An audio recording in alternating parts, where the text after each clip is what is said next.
नमस्कार, आप देख रहे हैं न्यूज नेशन। मैं हूं आपके साथ रोमिता तिवारी और शुरुआत इस बुलेटिन की एक बड़ी खबर के साथ। केंद्रीय चुनाव समिति की बैठक खत्म हो गई है। बीजेपी की ये अहम बैठक पीएम मोदी की अध्यक्षता में बीजेपी चुनाव समिति की बैठक हुई है। गृहमंत्री अमित शाह, राजनाथ सिंह इस बैठक में मौजूद रहे हैं। इसके अलावा मध्य प्रदेश के मुख्यमंत्री शिवराज सिंह चौहान भी इस बैठक में पहुंचे। महाराष्ट्र के डेप्यूटी सीएम देवेंद्र फडणवीस भी इस बैठक में शामिल हुए और इस बैठक की तस्वीरें भी आपके सामने रख रहे हैं, जहां पर तमाम बड़े नेता बीजेपी के आपको नजर आ रहे हैं। आपको अश्विनी वैष्णव इन तस्वीरों में नजर आ रहे हैं।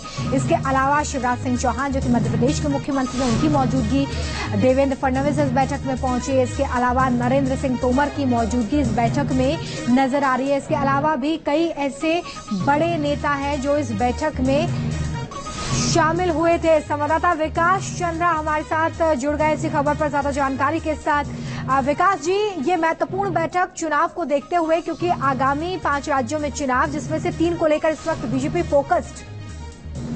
जी बिल्कुल, आगामी विधानसभा चुनाव को लेकर के बीजेपी में जोरों से तैयारी चल रही है और बीजेपी की कोशिश है कि जल्द से जल्द वो अपने प्रत्याशियों के नामों को तय करके ऐलान कर दे, ताकि वो चुनावी मैदान में उतर जाए और प्रत्याशियों को अधिक से अधिक प्रचार का मौका मिले।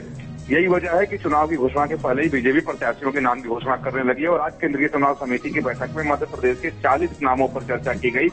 जो जानकारी मिली है उसके मुताबिक 35 नामों पर मुहर लगा दी गई है और इसकी घोषणा बीजेपी कुछ ही देर बाद करने वाली है, क्योंकि आज दूसरे राज्यों की भी चर्चा होने वाली थी, लेकिन किन्हीं कारणों से चर्चा नहीं हो सकी। सिर्फ मध्य प्रदेश की सीटों पर और उन सीटों पर चर्चा हुई जो सीट बीजेपी पिछली बार हार गई थी या जहां बीजेपी की स्थिति कमजोर है, तो उन सीटों पर प्रत्याशियों के नामों पर चर्चा हुई और उस पर मुहर लगाई गई है।